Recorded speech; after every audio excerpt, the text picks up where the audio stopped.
Good morning my dear students.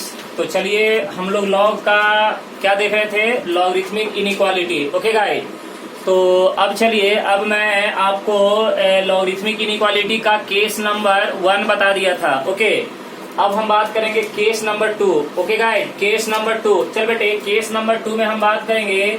देखिए, अगर आपको याद होगा तो केस नंबर 1 में मैंने आपको बताया था कि अगर बेस ग्रेटर देन 1 है, लॉग का बेस अगर ग्रेटर देन 1 है, उस कंडीशन में आपको इनइक्वालिटी कैसे यूज करना है वो मैंने आपको बताया था।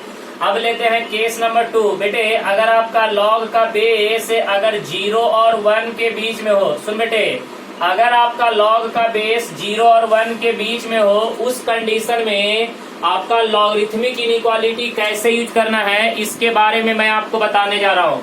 पहले तो आप ये याद रखिए कि y is equal to log x at the base of a। चल बेटे, y is equal to log x at the base of a। तो भाई साहब ये बताइएगा कि जब बेस 0 और 1 के बीच में है, जब बेस आपका 0 और 1 के बीच में है, तो बेटे आपका याद कीजिए, आपका जो ग्राफ होता था वो याद कीजिए, x axis, y axis, negative x axis, ये आपका क्या है, निगेटिव y एक्सिस। याद कीजिए कि आपका जो ग्राफ होता था कुछ ऐसा होता था। ओके गाइज, देखिए जब बेस 0 और 1 के बीच में होगा तो आपका ग्राफ कुछ इस तरह से होगा। और बेटे ये कहाँ पे कट करता है, 1,0 पे। ये ऑलरेडी मैं आपको बता चुका हूँ। चल बेटे अब आजा, सुनो। तो जब बेस 0 और 1 के बीच में है तो आपका लॉग का जो ग्राफ होगा कुछ इस तरह से होगा। और बेटे ये ग्राफ जो होता है वो डिक्रीजिंग ग्राफ होता है। अब देखिए यहाँ पे भी सबसे पहले बात करेंगे कि लॉग, बेटे देखिए यहाँ पे log x2 at the base of a is greater than log, देख बेटे, x1 at the base of a। तो अगर आपका बेस 0 और 1 के बीच में है, सुनिए, अगर आपका बेस 0 और 1 के बीच में है, उस कंडीशन में बेटे आपका इनइक्वालिटी साइन चेंज होगा। अभी यहाँ पे log x2 greater than log x1, then तो यहाँ पे आप बोलिएगा x2 less than x1। Okay guys, तो याद रखिएगा कि अगर बेटे बेस 0 और 1 के बीच में है तो इनइक्वालिटी साइन क्या होता है, चेंज होता है। आपको पिछले केस में हमने बताया था कि अगर बेस ग्रेटर देन 1 है तो इनइक्वालिटी साइन में कोई चेंज नहीं हुआ था। जैसे यहाँ पे ग्रेटर तो यहाँ पे भी ग्रेटर, यहाँ पे लेस तो यहाँ पे लेस। लेकिन अगर बेटे बेस 0 और 1 के बीच में है तो उस कंडीशन में आपका इनइक्वालिटी साइन क्या हो जाएगा, चेंज हो जाएगा। अब देख बेटे कि अगर हम आपको ये बताएं कि log x2 at the base of a greater than और equal to log x1 at the base of a, तो इस कंडीशन में आप क्या बोलिएगा, then x2 is less than और इक्वल टू क्या होगा, x1 के बराबर। ओके गाइस, तो ये ध्यान रखिएगा। अब आ जाओ केस नंबर 3 की बात करेंगे। ऐसा log x2 at the base of a less than और इक्वल टू, देख बेटे, log x1 at the base of a। तो इस कंडीशन में हम क्या बोलेंगे, देन, सुन बेटे, देन यहाँ पे x2 बेटे ये लेस देन और इक्वल टू है तो क्या हो जाएगा, ग्रेटर देन और इक्वल टू क्या हो जाएगा बेटे, x1 बराबर है। तो देखिए यहाँ पे 3 का केस आपको बताए कि अगर बेस 0 और 1 के बीच में है, उस कंडीशन में आपका इनइक्वालिटी साइन क्या होता है, चेंज होता है। ये बात ध्यान से सुन लीजिए, अगर बेस 0 और 1 के बीच में है तो इनइक्वालिटी साइन चेंज होगा, और जब बेस ग्रेटर देन 1 है तो इनइक्वालिटी साइन में कोई चेंजिंग नहीं होगा। तो ये सब चीज आपको ध्यान में रखना है। उसके बाद आ जाओ बेटे, अगर मैं आपको ऐसा बोलूं कि log x at the base of a greater then, बेटे यहाँ पे लेते हैं b, तो देख बेटे log x at the base of a greater then b, तो अगर आप a को इधर बोलिएगा तो इधर बताइएगा x है। अब यहाँ पे भी इनइक्वालिटी साइन चेंज होगा, x लेस देन क्या होगा बेटे, a raise to the power b, x less than a raise to the power क्या हो जाएगा बेटे, b। तो देखिए यहाँ पे भी आपका इनइक्वालिटी साइन क्या हो रहा है, चेंज हो रहा है। लेकिन ध्यान रहे इनइक्वालिटी साइन कब चेंज होगा, जब बेस 0 और 1 के बीच में होगा। अगर बेस ग्रेटर देन 1 होगा तो इनइक्वालिटी साइन में कोई चेंजिंग नहीं होने वाला है। ये बात आप अच्छे तरह से सोच लीजिए। चल बेटे अब हम बात करेंगे नेक्स्ट केस का, देखो ध्यान से। चल बेटे अब इसी में थोड़ा सा आगे बढ़ेंगे और अच्छे तरह से इसको समझ लेना।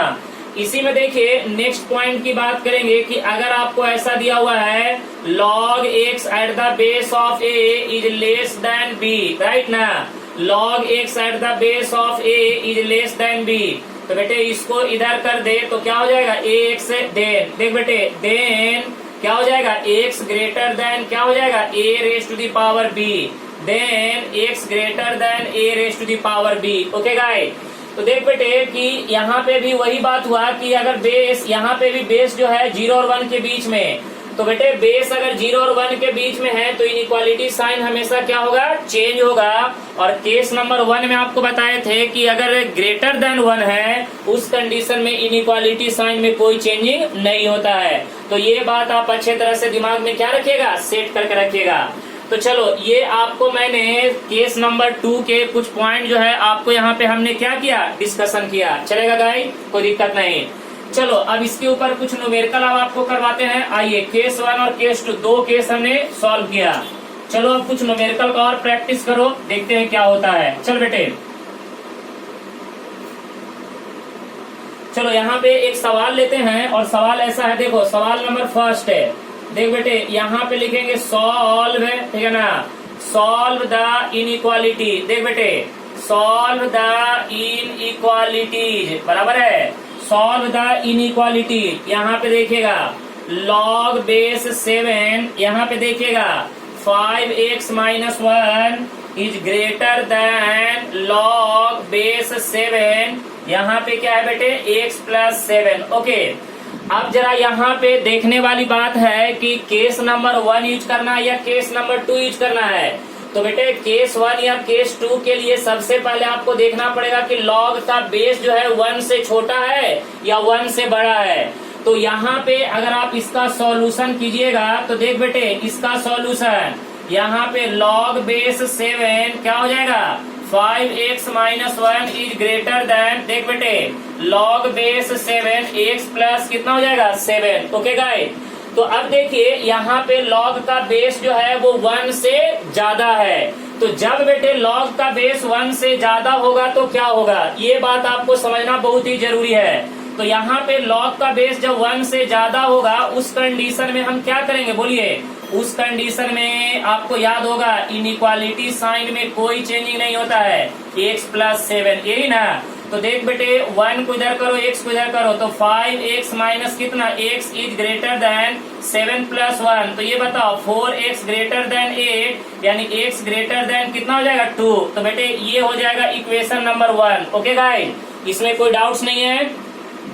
तो x ग्रेटर देन क्या हो गया 2। लेकिन अब यहाँ पे देखिए बेटे रिस्ट्रिक्शन, आपको पता है कि log के अंदर वाला हमेशा क्या होता है, पॉजिटिव। log क्या बोलता है कि हमारे अंदर जो भी रहेगा वो क्या होगा बेटे, पॉजिटिव। इसका मतलब ये देखिए 5x minus 1 is always positive. तो बेटे x ग्रेटर देन कितना हो जाएगा 1/5, x ग्रेटर देन 1/5, ये हो गया इक्वेशन नंबर 2।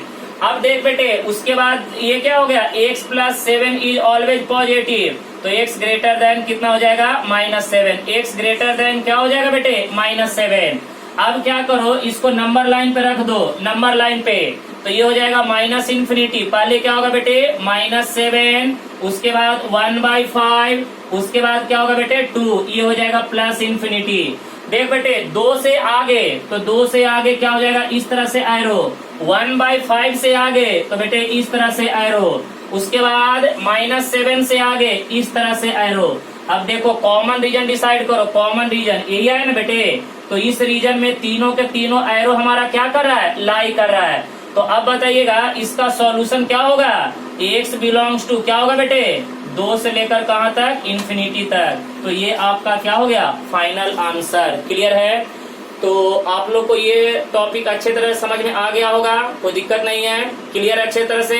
तो हमने आपको क्या किया, केस 2 भी आपको क्लियर कर दिया। ओके गाइस, ठीक है, अच्छे तरह से आप लोग इसको क्या कीजिएगा, समझ लीजिएगा।